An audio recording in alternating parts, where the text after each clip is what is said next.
Okay, yeah, people are still trickling in. All right, guys. So I think most of y'all have heard we're doing the bonus office hours based on the office hours that we had with Sharon last month for just kind of a question and answer session that we did. So for those of y'all that don't know me, I'm Jennifer. I'm the membership chair of BHN, and Sharon is our resource professional for the IDD branch arm of BHN. Sharon, you want to go ahead and introduce yourself and maybe Jackie?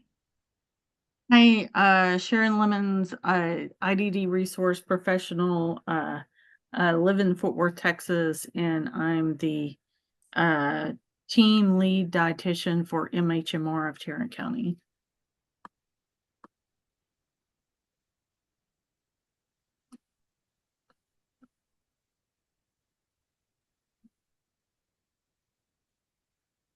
Do we want to let Jackie introduce herself? Sure. Because she's got more credentials than I know. I don't know about that, Sharon. My name's Jackie Larson. I am located in Southern California. I live in Newport Beach, California, and I consult for group homes for developmentally disabled. And I am now also starting to acquire other homes that are called congregate homes. I don't know if any of you have those in your area. That came about after COVID. And so they are critical care homes like a skilled nursing facility or above, where they are in a regular home in a regular neighborhood rather than in a large institution. And it's been working out really well. And so they're bringing on more. So that way, in case someone becomes sick, if we have another problem like COVID ever, it's only 6 people that are exposed as opposed to 200 or how many are in a skilled nursing facility. A little bit about myself. I have been consulting I got my 40 year from the academy this last year. So I've been a dietitian for 40 years and have a lot of experience. I walked into my first group home about 35 years ago, and I didn't really like what I saw, what they were serving on the menu. And at that time, I became pregnant and had to go on bed rest. So I decided to write my first cookbook, which was the group home cookbook. And I just went through one of those church groups where you can put your recipes together. And I ordered 500 of them, and everybody loved them. They used them, and I sold out. So I did another one, and now I'm on my fourth fourth edition, and it's gotten so big that is now a series of 6 different books, and they are called group home cookbooks. And writing menus, as if you all know, is not just a very simple thing. It's very complicated. It's very involved. And Sharon asked me to talk about the regulations. And basically, from what I can see in most places across the United States, the term is needs to meet the nutritional needs of the consumer or the client it's being served. So we have to prove that the nutritional needs are being met. So writing menus is not just about writing menus. There are other things that need to play. We need to have standardized recipes. We need to have standardized a diet manual for them to be able to go off of. We need to have policies and procedures. The National Food Code, I do know now, does include the group home. So what that says is that anyone who is feeding the public needs to follow the National Food Code's food safety regulations. So I've been working on my policies and procedures, trying to get that up to date. One of the first questions I get asked a lot of times is how many weeks of a menu do you write? And how many weeks should you have? And the answer is it's different for every community. If you were in an acute care hospital, you would look at the length of stay a patient's going to be in there. The length of stay is usually only 3 to 4 days. So you could get by with just a 1-week cycle with multiple different types of choices there. what I do is I have 2 6-week cycles, a winter cycle and a summer cycle. And I write my diet, write them according to the dietary guidelines. And I use the USDA food pattern guidelines to write the menus. And then I have the recipes that are all standardized for 8 servings. That is in case the staff is going to eat or if somebody needs to be on large portions. I have a video just that introduces my menus to everybody on a YouTube. And, you know, I usually do sack lunches Monday through Friday, something easy on the weekends because I like to go on outings. Breakfast, lunch, dinner, HS snack, but we have a policy. We don't usually give this HS snack before bedtime. They usually get it after day program because they usually go to bed after dinner. So, and a lot of them have trouble with GERD anyway, so it's not good for them. Let's see, what else do I want to tell you? I, will enable to share with you any of my materials. And I'm interested in knowing what are you looking for? Let me back up first. One of the things that I always do when I write my menus is I always try and make it as simple as possible because I know that when you have 6 different people in the home, everything needs to be really individualized to that person. But if you have to prepare 6 different meals, it makes it too difficult on the staff. So one of the things that I do is I make sure that the menus are all written so they're healthy menus. They're low in fat, they're low in sugar, they're low in salt. They actually just meet the dietary guidelines. And if everybody followed the dietary guidelines, we wouldn't have problems. So everything is based off the regular diet. And since they're already low in fat, low in salt, and low in sugar, the only thing that they really need to do is modify the texture for the most part. I don't completely say, no, you're never going to have bacon again. But bacon isn't really the best item for somebody in a group home because they have texture modifications, and bacon isn't usually one of those things that they should be eating. So everything is based off of the regular diet, and I use my own little version. I wrote my own diet manual for the facilities. It's available on Amazon, and it's a modified version of IDD. One of the things that I don't agree with the IDD plan is they say no raw fruits and no raw vegetables, and that's too in my opinion too limiting for these people who are living in the group homes. And I have not had any problems that you can just take a smoothie, and if you have a spinach smoothie, it meets the qualifications of a puree diet if you're going to puree it. So I always try and make sure everybody gets as much as they possibly can the same thing, but what is going to change is the texture modified diets. I do spend a lot of time on texture modified diets because it seems to be one area that is lacking in educating. And one of the things that I've started doing is making little YouTube videos to help them. I have little posters that I give them with the little guidelines that are in full color that are also in the diet manual. They're also in the policies and procedures. And if anybody wants a copy of any of that, just let me know. I have posted them in discussion groups before and on BHN, so they're up there somewhere.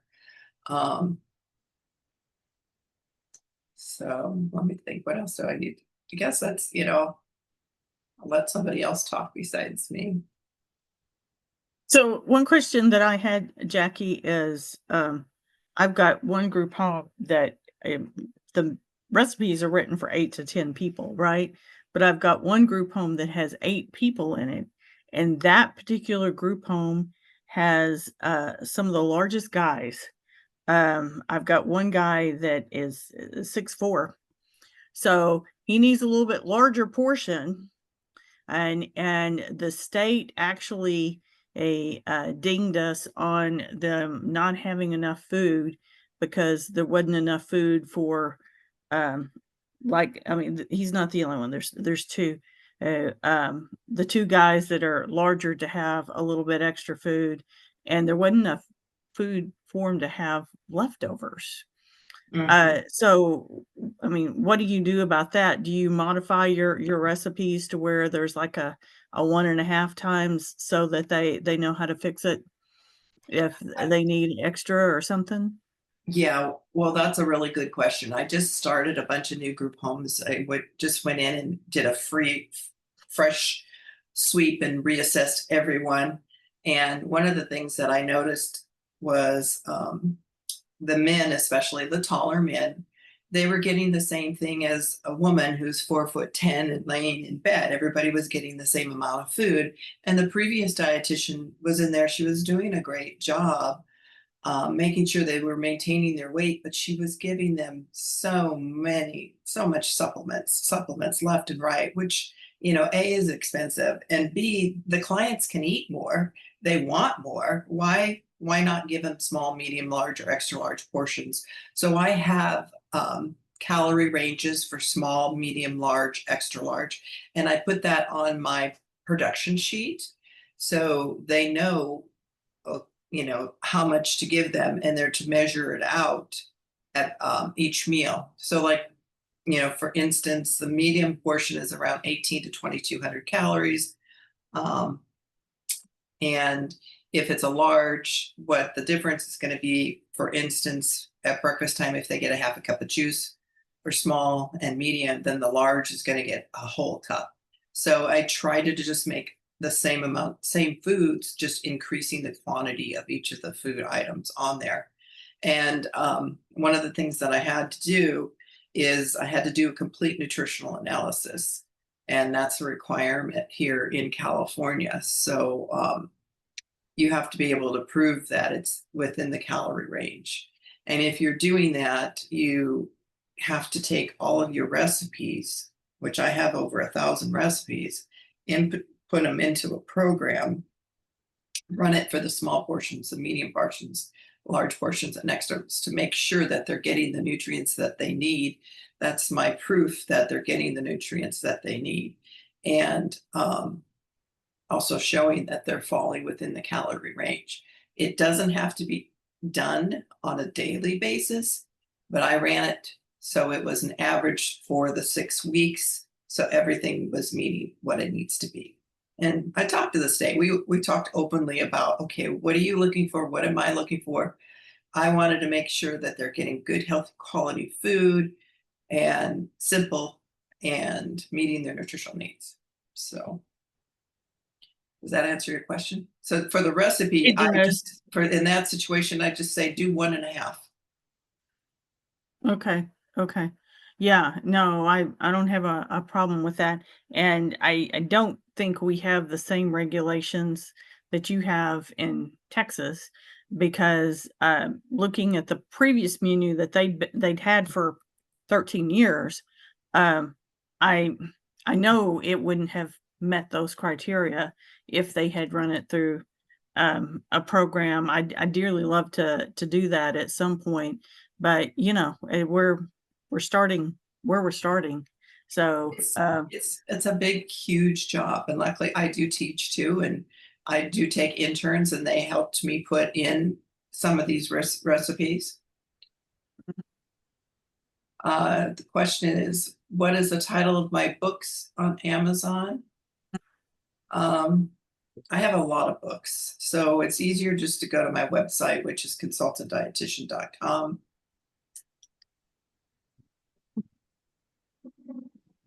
Oh, there we Oh, go. sorry. Thanks, I was Jennifer. answering it as you were talking. I just went on Amazon and found them, and then I linked to your author that has your whole list on Amazon. But Oh, well, you said good. I didn't even know that that was a thing. you said consultantdietitian.com. Yes. I'll put that in the chat as well. And on there, you will also find that you're welcome to use. I have forms that they often use in the group homes. like the substitution list that they need to do. They have to write if they make a substitution, they have to write if the substitution was for the whole group or if it was just for one individual person and the reason why there was a substitution made. So that's on there. I started a little blog. I also have I'll give you my YouTube channel. It is right there. I just started making little videos. That's a little fun hobby. I have been using AI and Canva. Started writing videos on like just basic hand washing. They're really getting strict here on food safety. They are going to start requiring that all people who work in the group home, and this is a federal thing, so you're going to, it depends on where you're located. Some areas have their own state or county regulations, and they do not require the food handler's certificate, but many are starting to require that the people in the group homes get the food handler certificate. So Lori put in the chat, and I think that was a big question that came up, is staff having limited cooking skills, in particular in training. And then she added problems with food costs as well.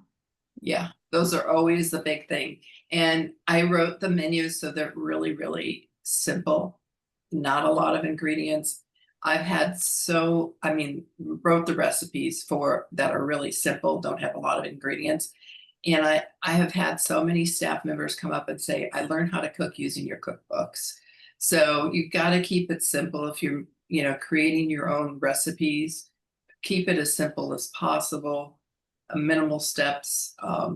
Food cost is always an issue. I'm working with someone right now who thinks that they can have their food costs $3 per day per person. And I'm just like, that was back in the 80s when I started. I think food prices have gone up. Yeah, So. yeah. There is a USDA site that you can go to. Maybe I'll find it here in a few minutes. That gives you like the average cost of feeding one person and over a month or something like that. And I'll look it up and find it here in a few minutes. That was and as I've started doing this menu, see, everything snowballs, doesn't it? As I started doing this menu and saying, I don't like what's on the menu, we've got to replace the menu, and one of the first things that happened was somebody popped up and said, hey, has anybody started making a grocery list? This was 3 months after they had the menu. Has anybody started making a grocery list? So me and my other dietitian went and found all the items that they would need at Walmart. Of course, you and I know that prices go up, they change and all that kind of stuff, but it at least gave them a ballpark figure as far as the prices, and it gave them the items that we were looking at to use as ingredients. And we made them a grocery list for every single thing on the menu. And then whenever that happened, the as the echelon at MHMR started looking for budgets this year, they sent me a message and it said, hey, do you know what the cost of the menu is? And I just sent them the shopping list, and the menu and the shopping list. And so that was an interesting turn I wasn't expecting. And but they sent me that link to that USDA form, and I'll find that and see if I can't post it here in a few minutes. Yeah, Sharon, I was going to say, in terms of group home management, so I oversee 27 group homes, but in the management side, that's another piece. You could talk to the house manager a lot of places will have a home coordinator. They may call them different things, but just having a good understanding of what their grocery budget is per month and then breaking that down to the week and kind of using that as a collaborative effort. We also use the USDA predictor at our organization to try to draft budgets for the houses. But I will say we have a variety of whether we have older women, younger men, a mix of different folks in different homes. And so they will be open to, say, if a house is costing more because folks eat more or cost less, sometimes those budgets are individualized to the home versus being overly standardized. So they should have that information for the dietitians available. Yeah, where I started with budget actually was I asked the person over, there's 18 group homes, and I asked the person over the group homes, I said, what is the budget? And she sent me an average of what they had spent over the last 18 months, you know. So that's where we started, and I'll show my menu here in just a second, and you'll see that, I mean, we really have quite a bit of work left to do, but we've got to start on getting a different menu going and that kind of stuff. And I mean, okay, I gave this menu to them last November, and I still have resident managers that are admitting to me they haven't even attempted it yet. So it's it's a challenge. So I'm going to put my menu up there, and I'll kind of share with you some of the challenges I've had. And y'all ask questions, and let's discuss it. And I mean, if I've had a problem, probably some of y'all have had some of the same problems, and you may very well want to discuss it, and and brainstorm to see what other people have done. You may have some good suggestions for me. Good. Sorry, just cut in before you moved on to that real quick. I think Deborah has been trying to ask a question. Well, yeah, sorry, I was trying to enter it in on the chat Yeah, no, go ahead. unsuccessfully. I consult, one of the locations where I consult is a group home for children age 3 to 21. And they are wanting a new menu at that facility. And I guess when you were talking, Jackie, about doing the nutritional analysis, that like my history comes more from research than clinical dietetics. I had consulted probably, I hate to have to admit it, 30 years ago. And now in retirement, I'm getting back into consulting. So the group home concept is completely new to me.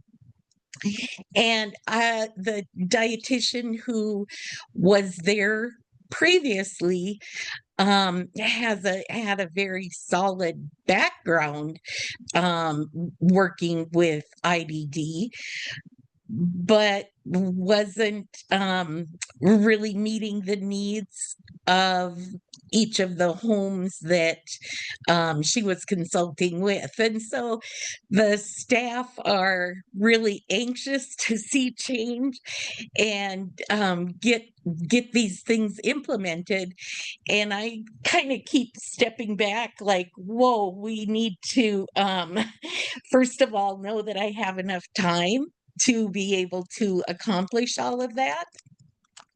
And so I'm sorry, I'm not really getting to my question. I'm just wondering if you have menus that you've prepared for more of a home with children that age.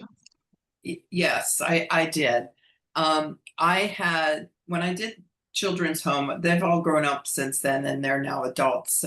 But when I was doing the homes with the children, one of the things that you have to look at is each child individually, and their calorie levels are going to be all different. What you can have a 15-year-old that's the size of a 5-year-old, so their nutritional needs are going to be different. So what I ended up doing is I wrote stage number 1, 2, 3, 4 for the different portion sizes and put them in different calorie ranges. And that's how we worked. I worked the pattern for them. And that's what you could do if you were, because then they can just move up in calorie levels as they needed more calories. It would all be the same food. It's just the portions would be different. And that's Sure. how I managed that. That's great advice. Thank you. And then the other thing I do also provide them with a detailed grocery list on everything that they need for the entire week. And it's like grouped into different food groups, like the meats, and it'll say, okay, for Monday lunch, you're going to need this much tuna for the tuna salad sandwich. And then they have a list of what we call staple food items that they're to have on hand at all times. Like you're going to need pickle relish, you're going to need mayonnaise. So they'll just check off if they're running low, and that needs to be purchased as well with the menu or with the market orders. So. Yeah, and one of the things that has been expressed to me and these group homes, it had not occurred to me that basically the state of Texas insists that they go and serve themselves. So those serving sizes, although the scoops and all that may be there to serve the right amount, they may very well be getting more than they should, that kind of thing. And one of the resident managers was telling me that in order to make the syrup last a full month, she would just tell them, I'm buying syrup today and I will not buy it until next month. And suddenly the syrup lasted a full month. So I thought that was, and hey, it worked. But yeah, I'm finding that they actually go in and serve themselves. So sometimes they're serving themselves quite a bit more than what is called out on the menu. And the staff has to just basically sit back and watch, because the state of Texas has said that they should be doing family style and serving themselves. So I have found that an interesting aspect. They say family style in California too, but Mhm. we're getting away from that because I argued everyone in there has a different texture modified diet. And Mhm. every time they go to eat, and if they're self-serving, they're just serving their own portion. Um, and by then, if you're doing that, it affects the quality of the food. The temperature goes down. It's just more. It's not a very good environment for that situation. I do have some homes where they're all very high functioning and they can serve themselves and they know how to portion control. So each home needs to be treated differently, whether or not they're going to be Yeah. using family style. But most of the time, the staff dish it up ahead of time because everybody's on different textures. That's interesting. Okay. Yeah, no, I mean, I could make some good arguments for that Write a as well. policy. Yeah. Write the Sharon, policy. yeah, I was gonna say, Okay. because Sharon, sometimes too, like, at least in Missouri, unless they specifically define what family style meals mean to a T, they're oftentimes looking at organizational policy and procedure for how it's executed, and discussed. So that might be an opportunity to talk and create a system that works for each person in each location. At least that's what I found happens in the state of Missouri. They won't really make concrete statements that are super measured or defined in terms of how they like to define some terminology, but it's up to the agency or the provider agency on that policy and procedure. And then they hold you to that standard that you write. Right. Right. Yeah. So, okay. So on my menu, we've got a number of people that have diabetes. Most group homes but probably have that category. We've got a number of people with pre-diabetes. We've got a number of people that have gained weight over the years. And I mean, all of those in that classification. And I go ahead and put on the plate method, ye old fashioned plate method. and we're trying to see how this works, and go from there. And all of them are supposed to have this printed out and available to where they can see it as a visual while they're eating. So that was just my thought on that. And then they each have a menu for the week. So here's the breakfast menu. I did allow bacon, sausage, turkey bacon, but I mean, sometimes you've got to look at what's being allowed and say, okay, if I were to go in and just totally wipe out all their systems they have in place now, they're just going to get mad at me and they're not ever going to do it, right? So that's kind of been the reasoning for kind of leaving some of the bacon and sausage and that kind of stuff. And it was as I was doing this menu, what I did was I went out to they all go to us. Well, most all of them go to a supported work environment. And I went out on the floor, or whenever I would talk to them about their diets and that kind of stuff. And I would just talk to them and say, what do you want on your menu? And so many of the things on my menu were direct results of some request. And one of those requests was to have brunch on Sunday. Several of them told me, I don't like getting up early in the morning on Sunday to eat breakfast. So we did a brunch kind of thing on Sundays. We'll see how it actually works out if they ever get to where they're doing it. I actually do have a couple of homes that are doing it, and those seem to like it. But there you go. And then we did a lunch menu, and I got to tell you, this is the rub between me and the staff is they look at this and they don't understand it. So I'm not sure exactly how I'm going to change it to where the whole reason for giving them some more choices was they had been carrying sandwiches every day for lunch for 13 years. Every single one of them. And they were sick of it. So I came up with some of these choices, and so I'm not sure how I'm going to make it to where the staff understands it, but the staff looks at it and says, oh, I don't understand it, and they put it down. So I don't know whether there's just too much there or what. Sharon, Yeah, I can show you, well, I don't know if I have sharing. So we have something similar that we use at the ARC as an option. What I did was I broke it down into more of like sort of columns with like choose one of this, choose one of this, choose one of this.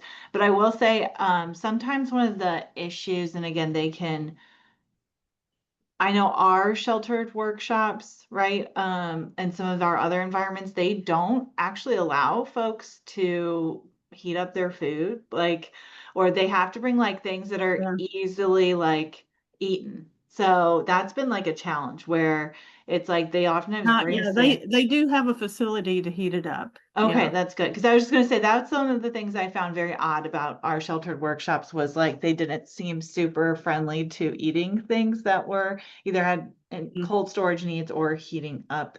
But we have something similar, and I would just say we changed the graphic a little bit so that it was more columned out when we did like choose one of this, choose one of this to like build an option. Okay.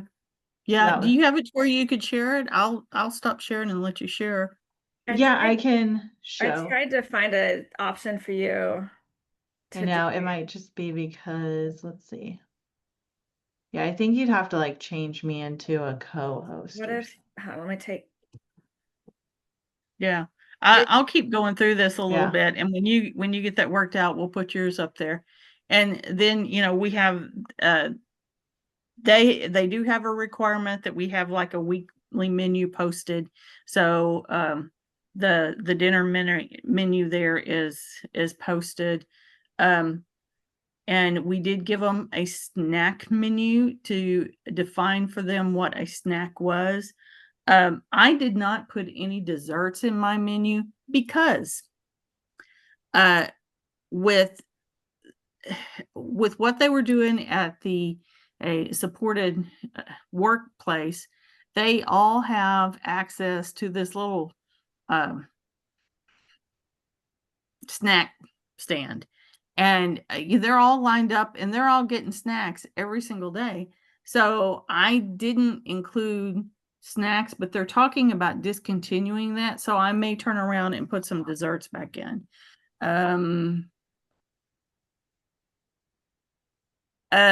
So how does the state address leftover use? It's my understanding that they don't have a problem with us, packaging up the leftovers from the meal before and carrying it. There are refrigerators. Yeah, There are California, refrigerators. we're not allowed to do that in California unless it's specifically requested by the client. They can request that, Okay. but we're not to use leftovers in the next day. I could tell you most group Interesting. homes in New York City use the dinner from the night before for lunch the next day. Mhm. Wow. Almost Yeah, every site so on every agency, every one of them. I figured that's a state by state regulation, but so far nobody has, said that you can't do that. The state has looked at this menu. They have been in some of the group homes that have it posted, and they have looked at it. But they looked at the last menu too, and it had things like hot dog casserole, and they just passed it off. So you know, um, I don't know how closely they're really looking at that. Okay, so Kate put her little graphic there in the chat. Yeah, I like it's that. it's Yeah. hard to read. It's You Yeah. can I'm click it. happy to share my menu if I can If do you that click too. it, it'll pop. Yeah, Yeah. it'll pop up into a bigger. Yeah, just so anybody can look at it. And then we have like a Yeah. picture version so that the people we support can also select more options. Because I think that that's like one of the elements of this too, is figuring out what the folks in the home enjoy and what they like, and trying to build the menu as much as you can around their preferences, as well as like staff. Like picking things that the staff are able to make and or willing to make, because it is very much a compromise when trying to get something done. Right, right. Yeah. And I mean, okay, this very first menu in here is actually one of the ones that I figure at some point we're going to have to dump out of the menus and replace it with something else. Not because it's hard. Making quiche is not hard, but it takes over an hour to cook it. And frankly, that takes planning. And that seems to be something that is lacking on the staff's part. So, but I mean, what I did on all of these recipes is I went and, all those suggestions that I got, I wrote them and put them in a menu form. And then I started looking up recipes for them, and I would pick and choose what ingredients I wanted. And if you don't know this, the ingredients of recipes are not copyrightable, but your instructions are. So I would read all these recipes, half a dozen recipes for the same thing, and then I'd turn around and close them down and write my own um, recipe. So um, that way, we weren't violating any copyrights with anybody. And I did use some of Jackie's recipes as inspiration, but many of the recipes that I used were basically, I looked up the word dump recipe a lot, to where it was something easy enough to where the individuals living there could participate in it. Um, you know, uh, so this one and another one I actually fought to put on the menu because beef is so dang expensive right now, and they were like, "Oh no, pot roast is too expensive." And I've actually, besides some hamburger stuff, there's only 2 beef recipes on the whole menu, which, you know, I know the residents have commented about how much chicken there is, but there you go. So yeah, we Feel just in Texas. yeah. So there you go. But I mean, it wasn't that I was trying to put more chicken in the recipe.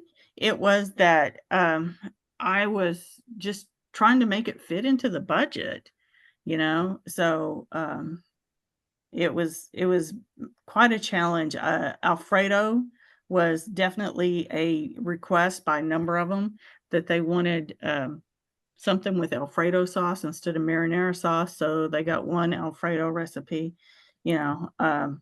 And the vegetables, I've told them these are interchangeable, you know.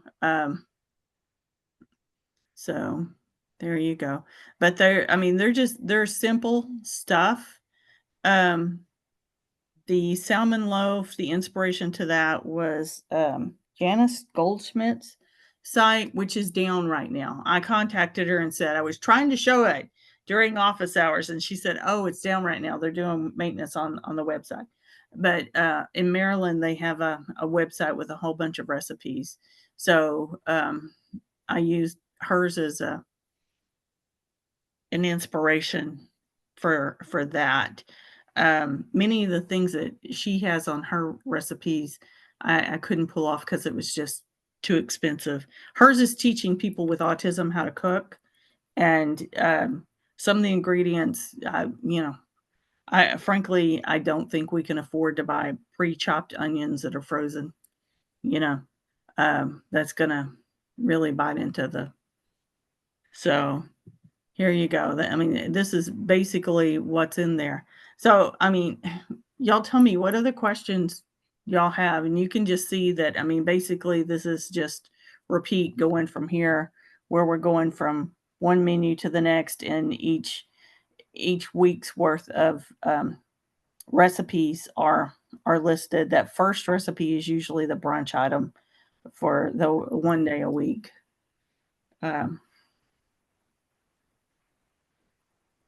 So I have a quick question. These are all so beautiful, and I'm actually thinking about making some changes to what I'm using right now with my group homes. But what I wanted to know was when you give menus out to the group homes, do you have a way of, or do you have the time and do you have the staff to monitor if they are actually using these menus? do I have the staff to monitor? No.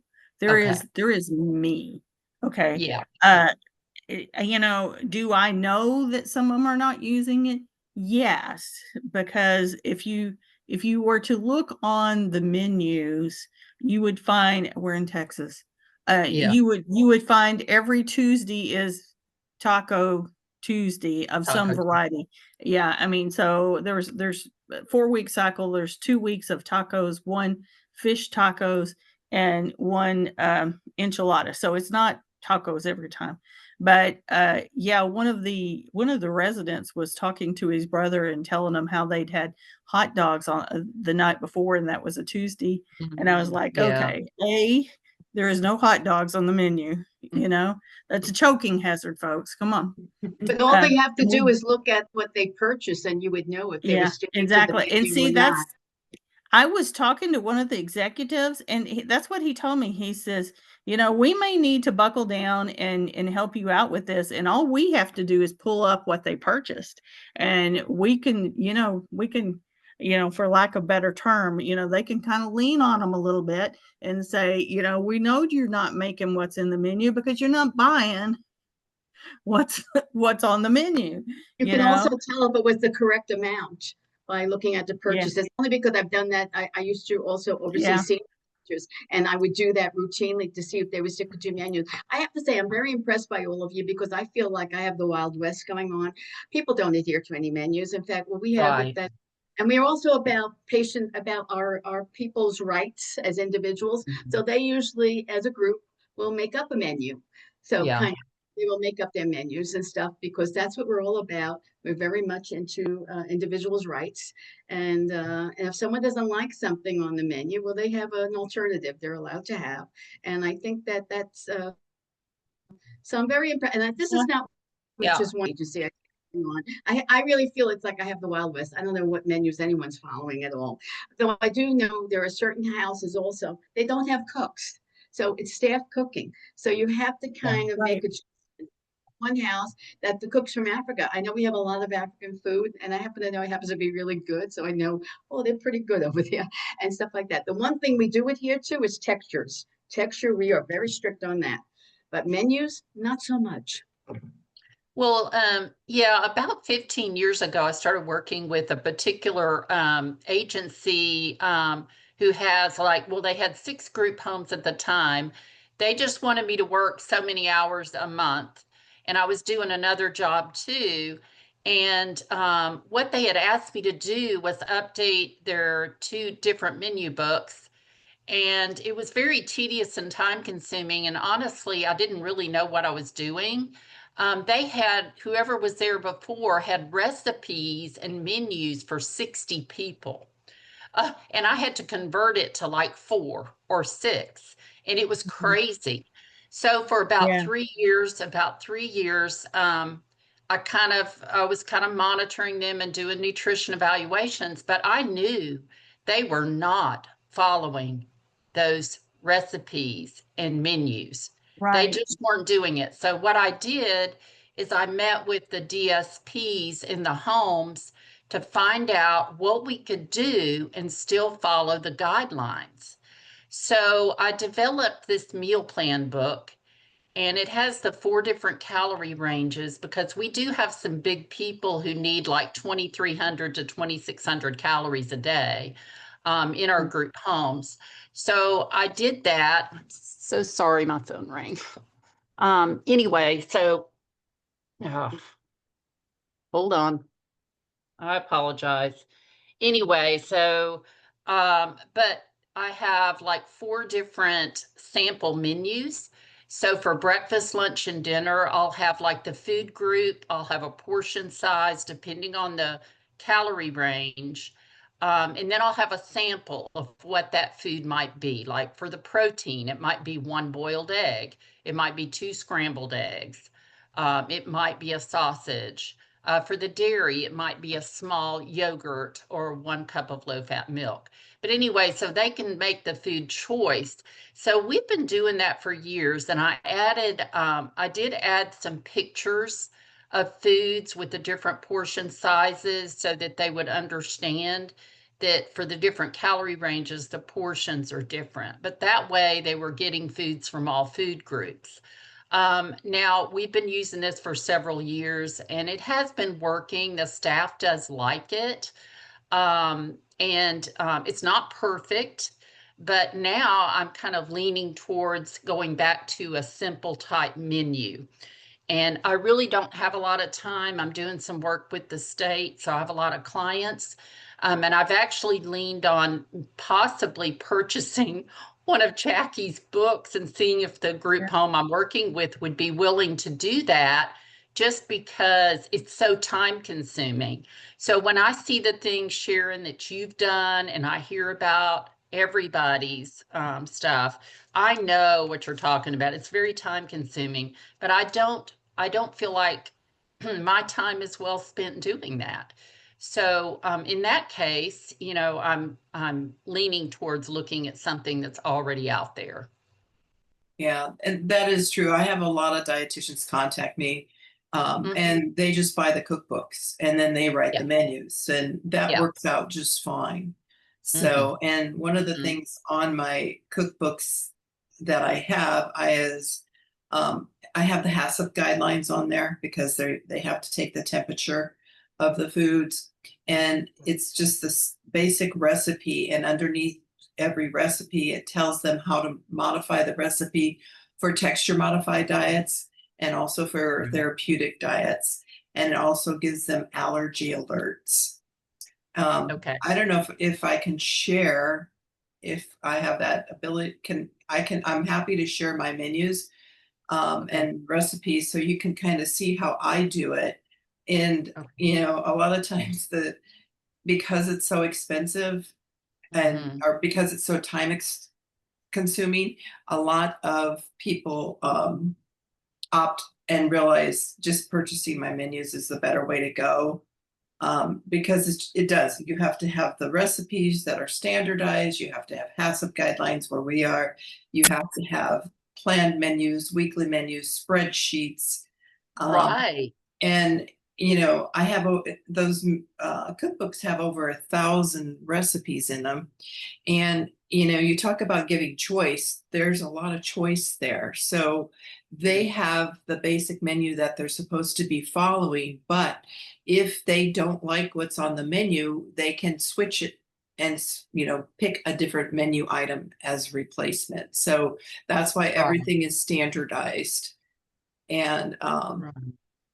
one of the things that, you know, Sharon, and you had mentioned is you give the staff the opportunity to make the choice. Well, I found that staff actually prefers to be told what to do. It makes it easier on them. You can say, okay, today it's tuna salad sandwich. I'm going to make a tuna salad sandwich. They don't have to think about it. You know, I have Right. some really wonderful staff that I work with, and they just like, okay, tell me what to do. And they happily do it. The clients are happy. Everybody likes the food. I saw the question about picky eaters. That's a whole different topic. But if if there's something they don't like, there's, you know, probably 100 other choices that they can make. So Yeah, no, I don't give the staff the opportunity to make the choice. The individual's supposed to be making the choice from those Mhm. from those areas. And like I said, the staff doesn't understand it enough to even go and give them the opportunity to make the choices at this point. So we're gonna have to. I've done a number of in services, and I'm like, okay, we need to redesign that page. And what is Catherine? What was it Yeah. that said they're very pretty? I can't take credit for that. Yes, they are very pretty, but I sent them to MHMR's communication team, and Okay. MHMR's communication team made them very pretty for me. So yeah, mine were Excel and Word sheets and all that kind of stuff. I cannot take credit for them being very pretty. They're I think their thinking on this is eventually they're going to share them with other organizations as, you know, marketing tool for themselves kind of thing. You know, I told him, I said, I know this could be my own intellectual property. And I said, I'm headed towards retirement before too long. This is my gift to you, you know, but, anyway, so yeah, that's the reason they're pretty. It's not that I did it. I've got some computer skills, I do, but I do not have the computer skills for those programs that I use for that. Well, you designed it, you put it together, you got your menus and stuff like that. So, Yeah, yeah. and and you got your menus and you have your recipes and all that stuff, which takes a lot of time. So, It did yeah, take a lot of time. Yeah, it I does. will tell you that I spent about 4 months of spending every possible extra moment I had on this menu to try to get it to where there was a different menu. I mean, and I'll be totally honest, and I'll tell you, it was because I was so aghast at the menu they were eating. Oh, You know?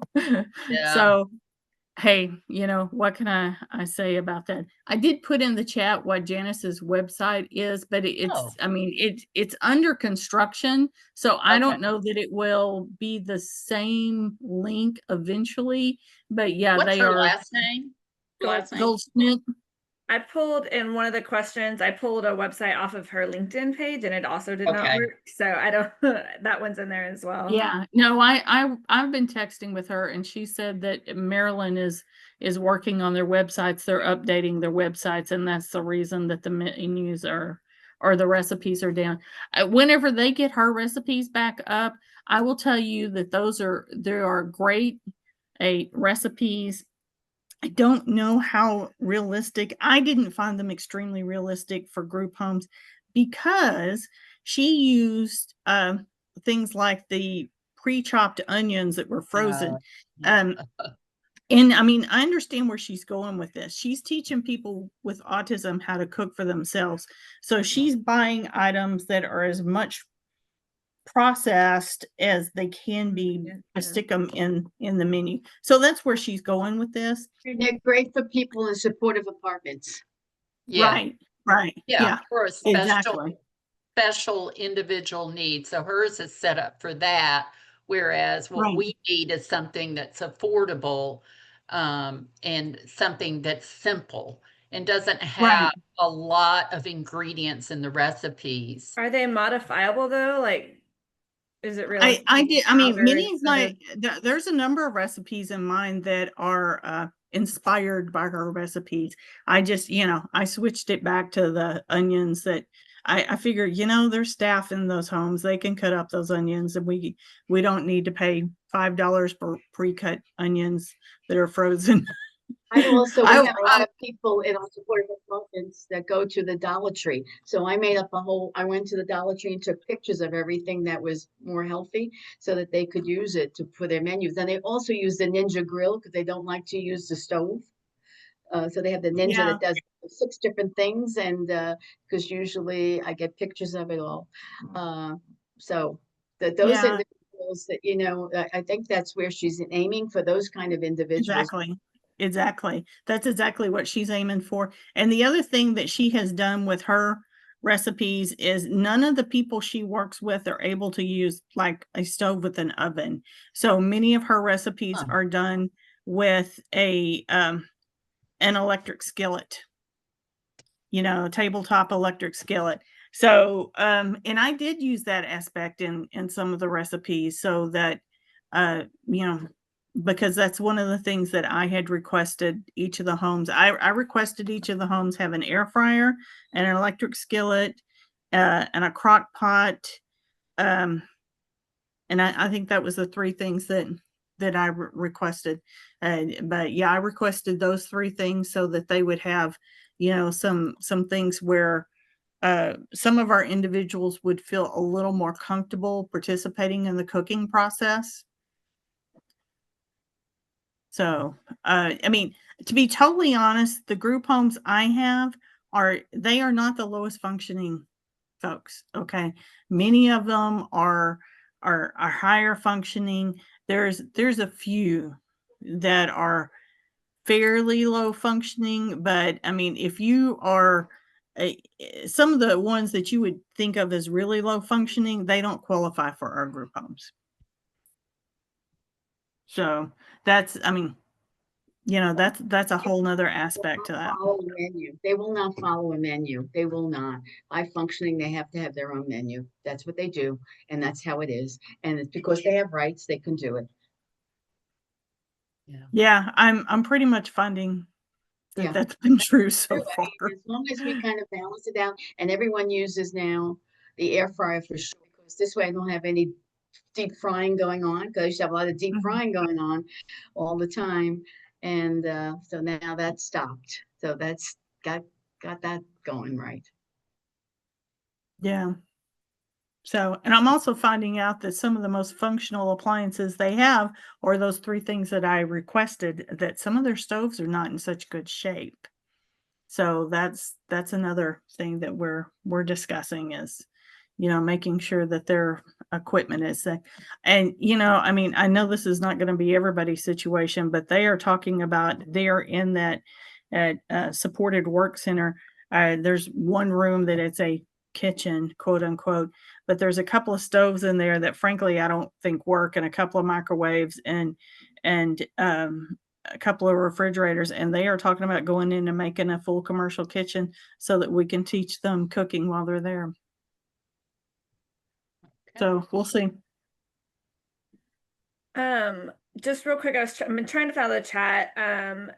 Jackie, before I forget, I can't appear to make anybody else able to share their screen.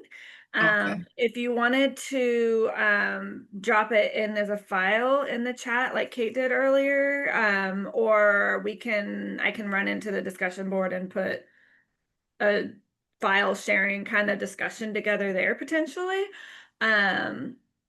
So that I don't whatever you're willing to share with that, I'm sure would be appreciated. The other thing, there was a question about time and I can't find it, and I couldn't tell if I can't remember if the question was asking about how much time is realistically should be allocated to menu development and checking.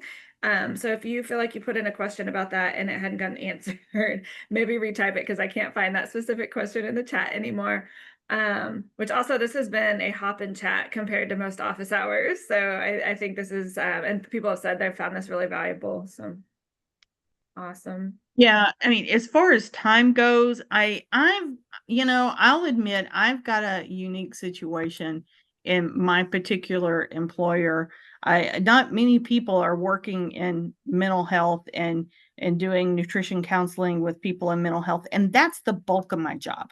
The group homes was something that when the previous dietitian said, "Hey, I'm going to retire," or they called me up and they said, "Hey, Sharon, we know you just wrote a book on autism and nutrition. It seems silly for us to hire somebody else. Are you willing to do the group homes?" And I have a second dietitian that we have a hard time keeping busy, so it made sense for us. And basically, the truth of the matter is they pay 25% of my salary towards those group homes. But if I'm over there working 20 hours a week, they don't care. So I have an unusual situation. That's not the way most employers are going to be. And do we meet like this? Office hours are usually once every 4 months, right? Because we rotate it. This Yeah. was a bonus one because we got to talking about the group home menus last time, and we just felt like everybody wanted more information, and waiting 4 months just seemed silly. So we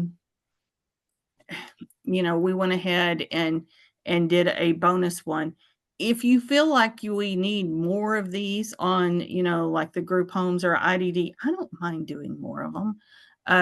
It's just a matter of scheduling them and getting, Jennifer and I will work out the logistics of that. I mean, if I had to totally run the Zoom, I could. Yeah. Yeah, so to just piggyback on that, we do have the 4 branches, but they all collide, right?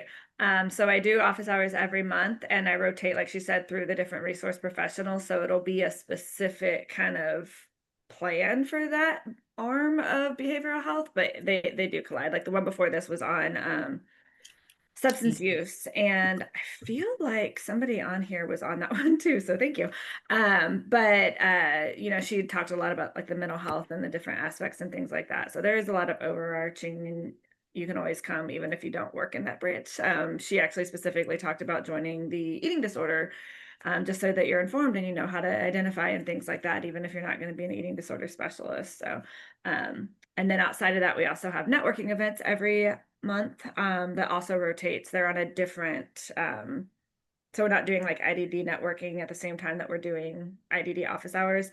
That was not intentional. It was just IDD wanted networking and we just did the next one with that and it just didn't line up right. But we do have networking events every month as well, and those are honestly probably more similar to what we did today to an extent. There's not like a presentation, we're just chatting and sharing expertise and stuff like that. Yeah, and then like you said, if we can get it together on our schedules and stuff, I don't think anybody's opposed to providing more value. But also we really encourage y'all to let us know what you want to talk about, because otherwise we're just kind of shooting in a barrel hoping y'all find it something interesting, right? I also have a Facebook group for dietitians who work with people with special needs that I just started. So put my email there. So if you need anything, just reach out. I'm happy to share information. Awesome. And then I think I put my YouTube channel and some of the things that we touched upon here, like portion control. I made a short video on why it's important to have portion control in long-term care settings, and that's helpful. I did one on hand washing, and even myself, every time I wash my hands, I think about that video. It's just like ingrained in my head on how that bacteria could just hide and get it between your fingers. And so, you know, those are all free resources for you to use. I don't get anything out of it. It's just there because I've enjoyed making them. There's foods that you need to avoid if you have dysphagia. I've got about 15 videos, and I'm going to be making some more. It's a little fun hobby I started, making these educational, and the staff has really enjoyed the videos rather than listening to me, I guess. So, and they can, just sit there and look at it on their phone because it's a YouTube video. Yeah. The other thing, and my plan was to see like what the conversation looked like here and then meet with everybody. But Sharon and I are planning on at some point sitting down with the education team. And then with Teresa, who she's been the chair, she's been everywhere, to get more specific on this. So in the future, hopefully we can get it together and get some more specific IDD education opportunities available. I have a Yeah, the question. main thing is knowing what all of you need. I mean, I have worked in early intervention. I have worked at a supported living center, which is, basically an institution kind of thing, and with 500 people in it. And then I went back to MHMR and have worked with people who are living in the community. And now I'm working with people living in group homes. And there's a different aspect to every single one of those. I mean, there's definitely some nuances in every single one of those, but yet there's some similarities. So, yeah, I mean, anything that y'all come up with that you need, you want, you put it, shoot me an email or put it on the discussion board. We'll definitely take it under consideration and see if what we can come up with on it. Yeah, I think the biggest thing, and it went through the chat too, is just having that feeling of community that I think that IDD in particular just doesn't have. So yeah, the more vocal you are on problems and stuff in the discussion board and in places like this, the better community y'all can build with each other too. There was a question that was missed, I think, about, well, how do you handle people who are very selective eaters? At the very beginning, right? Yeah. Oh, yeah. I mean, to be totally honest, what I do is I go in and write a special assessment for them and make it very specific that they can have certain foods because, I mean, priority one is nourishing them, right?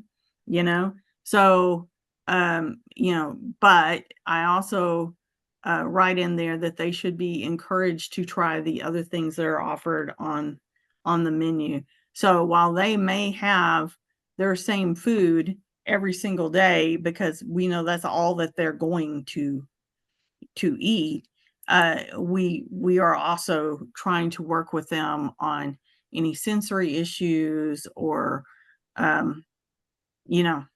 just anything we can think of to try to work with them. I mean, when you've got somebody with IDD and they still only eat 3 foods, I'm not sure how much progress we're going to make towards getting them where they eat 25 foods. But, I do think that it's important to try that. And I do know that the state of Texas looks at that. So, I don't know about all the other states, but the state of Texas does look at that.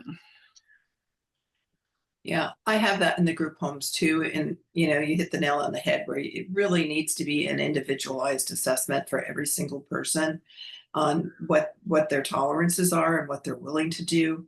One of the things that I really want to say is it needs to come from them and what they're willing to try. You can never force anyone to eat anything. You have to make them comfortable in their own environment and build the trust between you and the staff and the consumer to be sure that they're willing to make new changes, and they should never be, put in a situation where they're told they have to try it. So it's really about Right. building trust. I love the group home situation just because there's a lot of peer pressure there. And, if they're always the person that's eating something different, I have found that they don't like to be the person that's different. They want to be with everyone else. So we have one group home that I'm thinking of in particular. They have 6 clients, and 3 of the clients are very picky eaters, selective eaters, and one is a brother and sister, and the sister doesn't like change at all. So, but the brother does, and so we're kind of feeding off of each other. The brother's a little more likely to try something new. Like we're getting him to eat jicama now. He likes jicama because it's crunchy and it's plain, it's consistent every single time. So what I end up doing is we have all the food there. They have it family style, and they will offer it to them if they want. If they don't want, they can have what they prefer to have, their preferred foods. But it's always there, and every once in a while, well, they'll say, "Okay, I'll try it," and you don't want to overwhelm them. You just say, "Okay, can I put one green bean on the plate?" And they're like, "Okay, okay." Right. Yeah, You don't have to eat it; absolutely. just put it on the plate. One of Yeah, my absolutely. That's one of the things I encourage all the time is can you put it on the plate and not do anything with it? Yeah. So a couple of questions I see here. Alicia, are there companies that would do sponsorships? So So Alicia's as far the as sponsorship chair. Yeah. So she's more asking, are there companies that y'all use or recommend that we could reach out to, I think is what yeah, the only one I have had a whole lot of luck with is Simply Thick. And the other one, Global Health, the one that puts out Liquicell.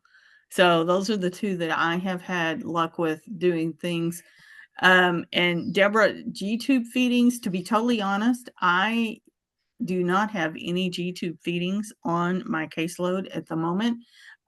When I was at the supported living center, my caseload was 95% G-tube feedings.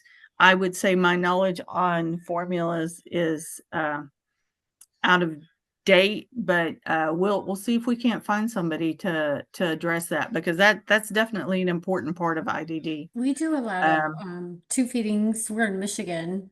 We do quite a bit of 2 feedings. I don't know what kind of question, like what specific question about 2 feeding? I have a don't- lot of tube feedings too. I'm happy to answer any questions. Well, Okay, so maybe next time as we talk move about tube forward. feedings.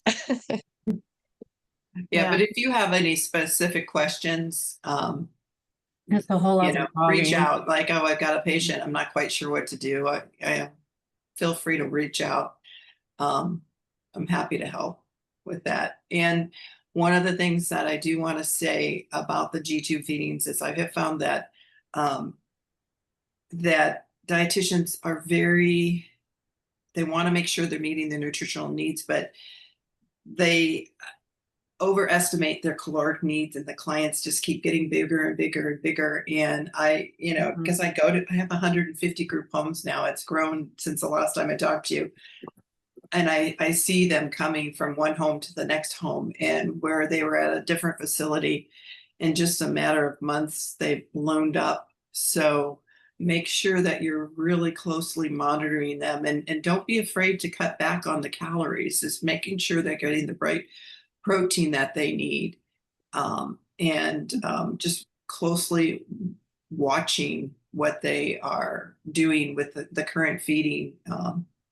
The other issue I kind of have is there's been a lot of discontinuation of formulas lately. So there are a lot of formulas that are no longer available. Something that new that I have found that has been very beneficial to my clients is Kate Farms. I'm not affiliated with them, but they have really good formula, really good tolerances to Kate Farm, and I'm using it more and more. They're plant-based. Their osmolality values are great. Their cartons are different sizes, so you got to watch that when you're calculating the calories because there's more per carton. So Yeah, maybe next time we'll do something on tube feeding. Tatiana, the thing that I have had the most luck with on the ones that want to order food out is we've had the family limit their budget for the month. Yeah, family was giving them quite a bit of money. And when we pointed out that the reason that their loved one was gaining weight was because they were getting Uber Eats, we had them cut their budget, and you know what? Problem solved. So I don't know if that's, you know, a possibility, or if your individual has an unlimited budget, or so yeah, that's where I would go is look and see, okay, is this something you can discuss with the family and have them cut back? So we are an hour and 16 minutes into this, and I know everybody probably needs to go back to what they were doing. So, but let's think about doing something on tube feeding next time. That's a particular love of mine. It's been a minute since I've done it, and I know many of the formulas have changed. So I would definitely want somebody's help to put something together on that, because like I said, it's been a minute. So yeah, and picky eating's another topic because that's a whole hour in itself. yeah, I mean, I can put you together a presentation on picky eating. That one I can do. On the tube feedings, like I said, it's been a minute. I really want somebody who's been in it a little more recent than I have, because formulas have changed. Man, I had to write a tube feed recently. I hadn't done it since probably my internship. I was like, how do I do this? It took me forever. So Yeah. okay. So The other thing that we mentioned, just to throw it out there, was that pediatric feeding. Dang it, Sharon. I'm gonna get it right. pediatric feeding disorder as you go. opposed to ARFID. ARFID, yeah. So I'll send those emails out this afternoon. But yeah, I'll try to get, like I told everybody earlier, I'll try to get the videos, the recordings up on YouTube, so y'all can kind of go back and filter through them, fast forward and all that kind of stuff if you need specific information. And yeah, like Sharon said, reach out to us if you have any specific topics, either on the discussion board. Our emails are on the website as well. So Texture modified diets might be a good one too. yeah. No, we've got lots of stuff we can cover. So yeah, I don't know that we're going to wait 4 months, just simply because we have quite a few things we can cover. Okay. So all right. I hear the everybody for fence guy coming. is here, so we better go. All right, see y'all later. Bye. Bye-bye.